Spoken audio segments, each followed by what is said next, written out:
Il suolo è parte integrante della biosfera e oltre a poter essere considerato un biomo a sé stante, è la base imprescindibile per la biosfera delle terre emerse.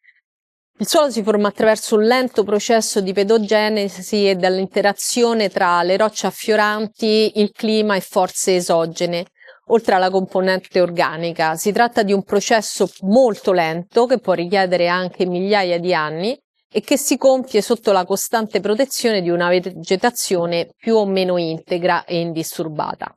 Fattori naturali di disturbo quali frane, fulmini, eruzioni vulcaniche o scalzamento idrico azzerano o possono azzerare localmente il processo, a cui si aggiunge anche un'aggressione antropica, con esempio tagli boschivi, incendi, agricoltura intensiva.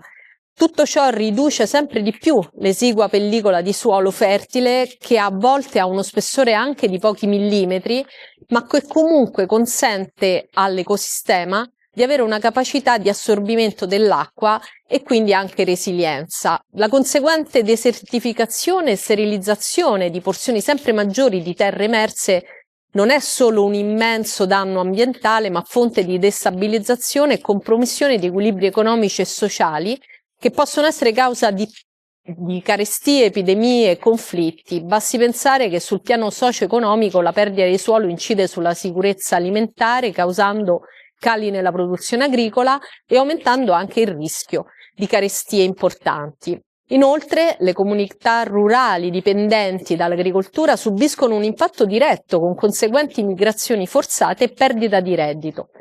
In questo quadro le economie locali e globali ne risentono molto, poiché la scarsità di terre coltivabili fa aumentare i prezzi delle materie prime e dei prodotti alimentari. Pertanto, scopo del corso in essere è fornire linee di indirizzo per la programmazione, la progettazione e la realizzazione di interventi di consolidamento di pendici, gestione di corsi d'acqua, ripristino, consolidamento e protezione dei sistemi dunali costieri e degradati, che rappresentano una tipologia di ecosistema molto fragile, che ha però una vitale funzione di barriera naturale tra il mare e la terraferma. Pertanto l'esame della composizione di tale complesso ecosistema consente di capire come certi biotipi, che vengono erroneamente catalogati come semplici, sono in realtà estremamente complessi e ospitano una biodiversità unica, tutt'oggi fortemente minacciata dall'impatto antropico e anche dalle specie invasive. Il programma didattico di questo corso prevede 36 ore su 5 giorni, dal lunedì al venerdì, ed è comprensivo di attività formative in aula e anche attività fuori campo. Le lezioni sono improntate sul dialogo di reciproca conoscenza per favorire un clima d'aula e dell'avvio di proficui scambi di esperienza, oltre che di sperimentare ovviamente ciò che si è appreso in aula. I docenti sono militari dell'Arma con pluriennale esperienza in campo nazionale e internazionale, accademici ed esperti.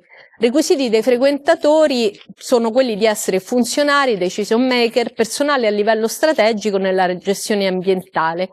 I lavori si apriranno con la presentazione e i lineamenti del corso, le attività dell'Arma dei Carabinieri svolte a tutela dell'ambiente, per poi proseguire affrontando e discutendo diversi temi, tra cui il dissesto idrogeologico e le sue conseguenze, con particolare riferimento alla perdita di suolo.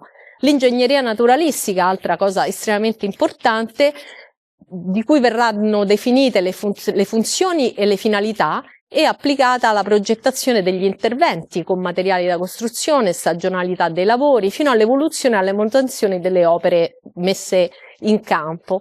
Poi vi saranno nozioni di idrogeologia e sistema di bacino, erosioni tra diversi ecosistemi, quindi sia quello montano che costiero, e relative azioni di mitigazione per assicurarne la stabilità. Si parlerà di frane, generalità e genesi e la loro dinamica.